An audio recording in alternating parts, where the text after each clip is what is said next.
दुनिया में 105 देश हैं, कुछ इतने बड़े कि घूमते दो जिंदगी निकल जाए, जैसे रशिया या इंडिया। लेकिन आज हम बात करेंगे उन देशों की जो साइज में तो छोटे हैं, लेकिन कहानियों में बड़े। ये देश इतने छोटे हैं कि कुछ तो आपके शहर के एक कॉलोनी जितने भी नहीं हैं। सुबह निकलोगे, शाम तक पूरा देश घूम लोगे। इनकी पहचान इनके एरिया से नहीं, इनके काम से है। तो सीट बेल्ट बांध लीजिए, हम निकल रहे हैं एक जर्नी पर, दुनिया के 5 सबसे छोटे देश देखने। शुरू करते हैं छोटे पैकेट बड़े धमाके के साथ। नंबर 5 पर है सैन मरीनो, एक ऐसा देश जो जितना छोटा है उतना ही अनोखा भी है। इटली के बीचों बीच बसा हुआ सैन मरीनो एक टाइनी रिपब्लिक है जो चारों तरफ से इटली से घिरा हुआ है। सोचिए, एक देश के अंदर एक और देश। सैन मरीनो को दुनिया का सबसे पुराना रिपब्लिक माना जाता है, जिसकी शुरुआत 308 एडी में हुई थी। यानी जब दुनिया के ज्यादातर देश बने भी नहीं थे, तब से सैन मरीनो आजाद है। सिर्फ 33,000 लोग यहां रहते हैं और ये पूरा देश एक पहाड़ माउंट टाइटनो पर बसा है। हर गली, हर इमारत इतिहास की कहानियां सुनाती है। सैन मरीनो का कॉन्स्टिट्यूशन 1600 एडी में लिखा गया था और ये आज भी चलता है। ये दुनिया का सबसे पुराना लिखित संविधान है जो आज भी लागू है। सोचिए, कितनी पुरानी और मजबूत डेमोक्रेसी है यहाँ। सैन मरीनो की अपनी करेंसी है, अपनी छोटी सी आर्मी है और यहाँ का कल्चर भी बहुत अलग है।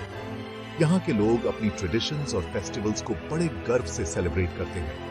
यहाँ की गलियों में घूमते हुए आपको लोकल शॉप्स, कैफेज और ट्रेडिशनल सैमरीनीज खाना भी मिलेगा जो आपको कहीं और टेस्ट नहीं होगा। मजेदार बात यह है कि सैन मरीनो में कोई एयरपोर्ट नहीं है। अगर आपको यहाँ आना है तो इटली से बस पकड़नी पड़ेगी। ये जर्नी भी अपने आप में एक एडवेंचर है। हर साल लाखों टूरिस्ट यहाँ आते हैं, खासकर सैन मरीनो के 3 पुराने किले देखने, जो पहाड़ की चोटी पर बने हैं और वहां से व्यूज इतने शानदार हैं कि हर कोई फोटो लेना चाहता है। शाम के वक्त सैन मरीनो की गलियां और किले रोशनी से जगमगा उठते हैं और यहाँ की हवा में एक अलग ही सुकून होता है। इटली के बीच में होते हुए भी सैन मरीनो की अपनी अलग पहचान है, अपनी लैंग्वेज, अपने लॉज और अपनी प्राउड हिस्ट्री के साथ। सच में छोटा पैकेट बड़ा धमाका। अगली बार अगर आप इटली जाएं तो सैन मरीनो को मिस मत करना। ये छोटा सा देश आपको हिस्ट्री, कल्चर और एडवेंचर सब कुछ एक साथ देगा। नंबर 4 पर है तुवालू, पैसिफिक ओशन के बीच बसा एक छोटा सा देश जो दुनिया के सबसे अनोखे और खूबसूरत द्वीपों में गिना जाता है। दूर दूर तक फैला नीला समंदर और उसके बीचों बीच ये जन्नत का टुकड़ा, जैसे पानी पर तैरता हुआ कोई सपना। तुवालू कुल 9 छोटे छोटे द्वीपों का समूह है जो मिलकर एक बेहद नाजुक और अनोखी दुनिया बनाते हैं। ये द्वीप इतने छोटे हैं कि कई बार एक छोर से दूसरे छोर तक पैदल चलना भी मुमकिन है। यहाँ की आबादी सिर्फ 11,000 के करीब है। एक छोटा सा समुदाय जो साफ नीले पानी, चमकती सफेद रेत और लहराते नारियल के पेड़ों के बीच अपनी सादगी भरी जिंदगी जीता है। यहाँ की ताजी हवा और शांत माहौल किसी स्वर्ग से कम नहीं लगता। लेकिन ये जन्नत अब खतरे में है। जितनी खूबसूरत ये जगह है, उतनी ही नाजुक भी। और इसका सबसे बड़ा दुश्मन है क्लाइमेट चेंज।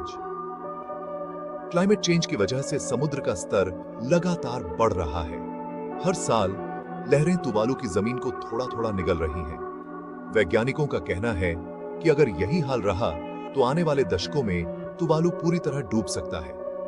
यहाँ का सबसे ऊंचा पॉइंट सिर्फ 4.6 मीटर ऊपर है, यानी समंदर से बस कुछ ही कदम ऊपर। हर दिन यहाँ के लोगों को अपने घर, अपनी जमीन और अपने देश के डूबने का डर सताता है।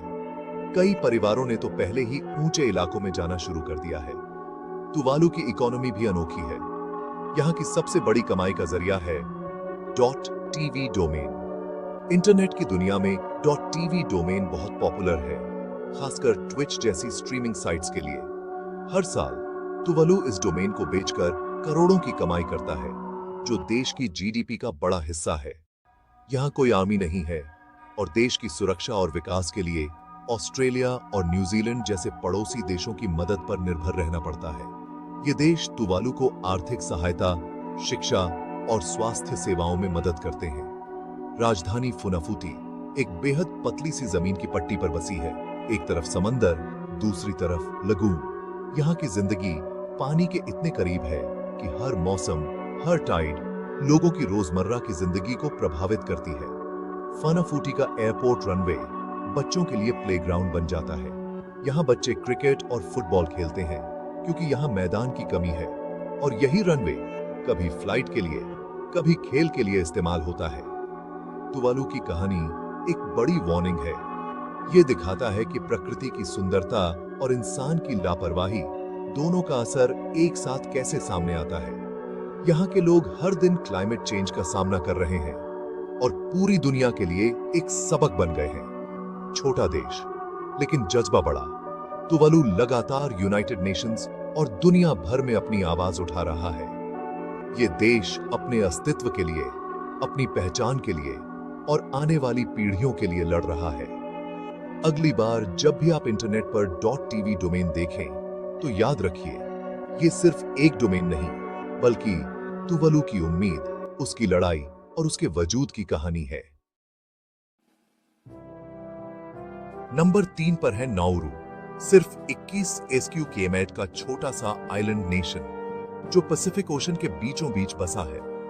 दुनिया के सबसे छोटे देशों में से एक नाउरू का नाम शायद आपने कम ही सुना होगा, लेकिन इसकी कहानी बहुत ही अनोखी और चौंकाने वाली है। इतना छोटा कि आप एक दिन में इसकी पूरी सैर कर सकते हैं। यहाँ एक ही मुख्य रोड है जो पूरे आइलैंड को घेरती है।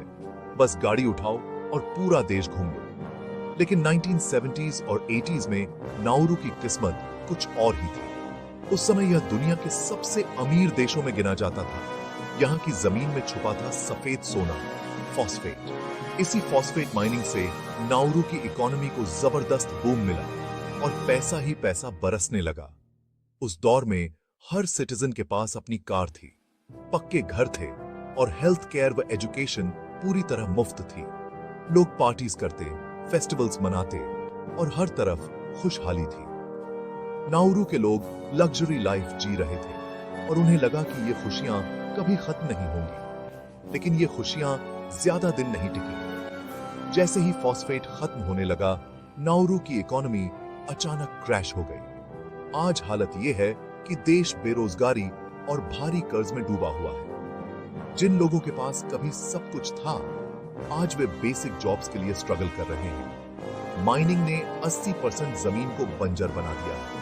अब यहाँ खेती करना लगभग नामुमकिन है और नाउरू को अपनी जरूरत की लगभग सारी चीजें, यहाँ तक कि खाना भी बाहर से इंपोर्ट करनी पड़ती है। नाउरू के पास न तो कोई कैपिटल सिटी है, न आर्मी। आज देश की इकोनॉमी ऑस्ट्रेलिया के डिटेंशन सेंटर्स पर निर्भर है, जहां रेफ्यूजीज को रखा जाता है।